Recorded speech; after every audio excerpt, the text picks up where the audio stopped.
So it has been a little while since I last uploaded a vlog. I've been away, I've been injured, I've been busy, and now hopefully now coming back with some big plans over the summer, and to get back into the swing of things. But first of all, I guess I better fill you in on what's happened and where I've been. So where I last left off, I had just run Newport Marathon, and unbeknown to me, I ran it with a stress reaction in my tibia. I kind of knew that it wasn't right. So for weeks, just for a little bit of background on that, if you haven't watched any of the previous vlogs, for weeks leading up to the marathon, I had issues in my post tib. And I was told by physio that it was tendonitis. They didn't think that it was a stress reaction or fracture. But I had this problem for quite a while leading up to the marathon. If you remember, I had to kind of cross train a lot before the marathon. I had to back right off on the running. Every time I tried to run, it was still there. But you know, going along with this, it was tendonitis. And yes, I could do the marathon. It might not be great, but I could do it. And the reason that I did the marathon with an injury of any kind was because I thought I could. And also it meant such an awful lot to me on a personal level. It was kind of like the only chance that I would have the children there. My dad was coming to watch, and it's something where the stars don't align like that normally, so it was really special to me to be able to do that with them there. Anyway, the marathon was okay until mile 16 when the wheels fell off and I felt my leg pain. In the week after the marathon, it was horrific pain. I knew that it wasn't tendonitis. I was like, this is not tendonitis. So anyway, long story short, I ended up paying privately for an MRI. I went through Vista Health, and I can't fault them. I think it was around £360, which is an awful lot of money, but I really needed the answers before trying to resume any more running, or trying a test run, or trying to come back, or trying to work through something that I wasn't completely sure it was. I don't even know if that makes sense.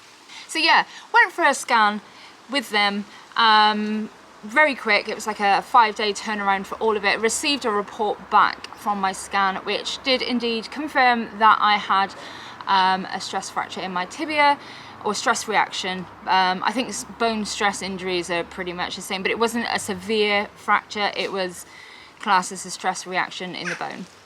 The treatment is pretty much the same as for a stress fracture. Straight away, 6 weeks off.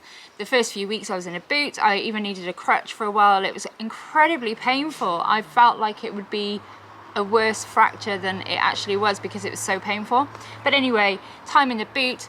I did a lot of aqua jogging with the kind of view of just ticking over. It was more for mental health reasons, just a reason to kind of get out of the house and do something active, and that was my only option, was to go and aqua jog. Actually didn't mind that at all, made a lot of friends at the pool. That was good. Then I fell really ill, and 10 days of my life were just wiped away with this illness. I literally spent days in bed. It was really, really grim.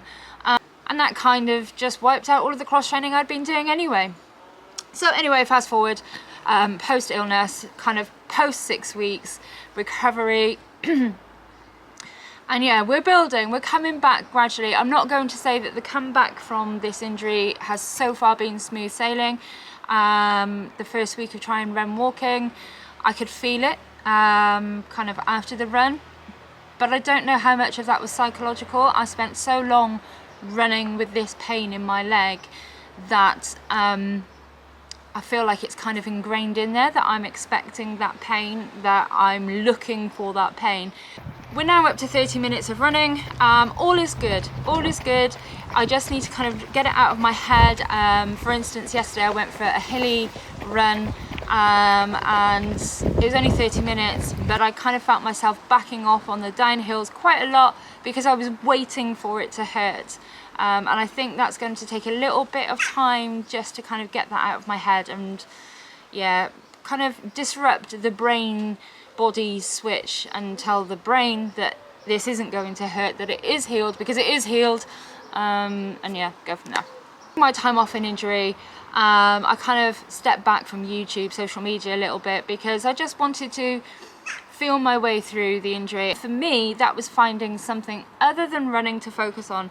We can get so wrapped up in running and kind of willing ourselves, wanting to heal, wanting to run, and actually for me the best thing was to switch off. I turned into a bit of a gardener.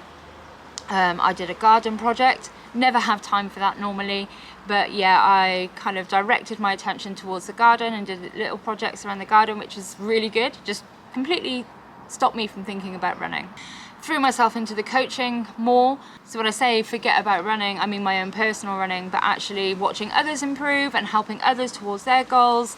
You know, I love that whether I'm running or not, and so I've been throwing myself into the coaching, and that's growing nicely. I've got a fantastic team on board, and I absolutely adore them all. Everybody in my team who I'm coaching inspires me endlessly with how they fit it all in, and what they do and their goals and their ambitions, and just, you know, how well they're adapting to training. Okay, so let's talk about summer plans. It's looking a little bit hectic. I'm going to be doing something a little bit fun and different for me over the summer. My initial goal was to have a really good 5k block and target the 5k over the summer. But that's not happening as such now, because obviously I am building back up after injury. So I have a game plan which is very much just kind of what I want to do, and I don't know, it's for me. It is completely for me, and it's not going to be to everybody's taste. So I'm going to be spending the summer having a bit of fun before knuckling down for my main goal this year, which will be Valencia Marathon.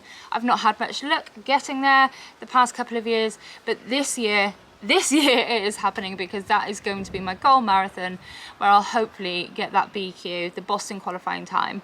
And I feel quite fortunate that I have the chance to kind of put in a decent build towards that, but I'm going to be building in a different way. So my main goal at the moment, I've been doing a lot of cycling, elliptical, loads of different types of cross training alongside trying to build up the run volume, which is only at 10 miles at the moment, but you know, that's better than it was before. So I want to try and see what effect just the amount of aerobic volume I can fit in will have on my training. So my base, because I'm not able to run a huge amount of mileage at the moment, and I am building up, is going to be getting aerobic volume from other sources, non-impact sources, which will hopefully strengthen me in other ways. So I will continue with the cycling to try and build up that and keep that going, but I'm also going to be learning how to swim properly. And there is a reason for this. I have actually entered a triathlon. I feel like it's a very typical injured runner thing to do. You're injured, you're cross-training, you're using the bike, and you think, do you know what, why don't I do a triathlon? It is a little bit like that, but also I've felt for a long time that I would like to try, but it's not necessarily been a good fit in anywhere in my year, because kind of always focused on marathons and other things. But whilst I've been doing the cross training, and whilst I am building up aerobic volume and building up the runs, I thought now is a good time to just go and try a triathlon. I don't want to go there to be competitive. I don't want to go there to set any records alight or even do well. I just want to go there and do as well as I can, and find out what it's all about, and maybe love it, maybe not, but you've got to try these things. So yeah, I've entered a triathlon, and it's 7 weeks away, I think, not very far away. I'm pretty confident that I'll be able to handle the run, the bike. The one problem that I have got is that I am an awful swimmer. I don't own a wetsuit, I don't own a tri-suit. I hate open water swimming, never even tried it because I've got the fear. And yeah, can just about pull together a breaststroke. But I'm not going to let that stop me. I feel like I can really improve with the swimming, and that will slot in nicely with the training that I am doing at the moment. Again, it's aerobic volume, so it's all good. But yeah, that's over the next 7 weeks, I will be learning how to swim properly, more efficiently, and venturing into open water swimming and things like that to just try and be a bit more comfortable. So on the day of the triathlon, I at least won't feel like a complete fish out of water. alongside that, and looking at the triathlon, I'm going to go try the triathlon. Alongside that, I've got some shorter races over the summer. There's a few 10Ks, and I will be targeting podium 5K in Cardiff at Butte Park in August, which hopefully I'll be looking to just run a strong 5K. Originally I entered it because I wanted to PB the 5K, but what I'm going to do for that is just have like a short 5K block of, say, a month. I don't know yet, not completely nailed down on that. It depends how, you know, I come back from this injury. But yeah, do a little tiny bit of 5K work and just see if I can improve from the baseline that I'll be starting off with. It seems like a lot, 5K, building up base for marathon training and triathlon, but it all kind of ties in together. It's all about that aerobic volume. The 5K stuff, yeah, it's kind of just like a little side goal.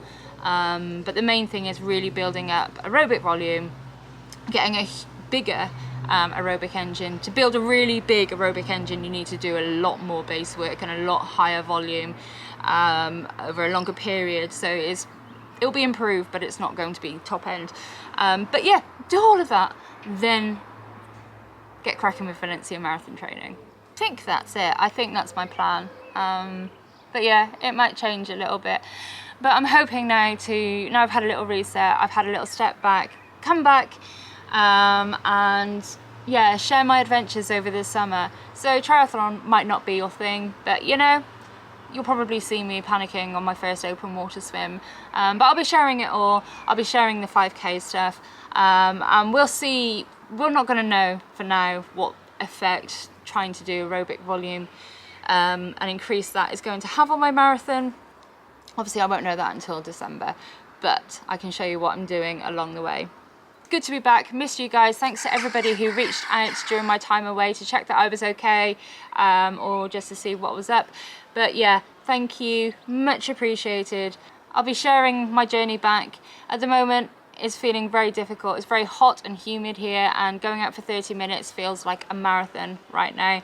So we are starting at the very bottom, but you know what? That only means up is the general direction.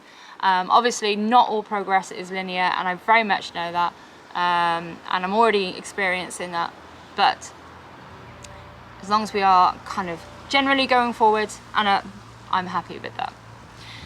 Hope you are really well. I hope your running is going great. Let me know what you are up to over this summer. Are you targeting a 5K? Are you starting a build towards these autumn marathons? I'll be back very soon. Until then, I'm going to go and enjoy my cup of tea.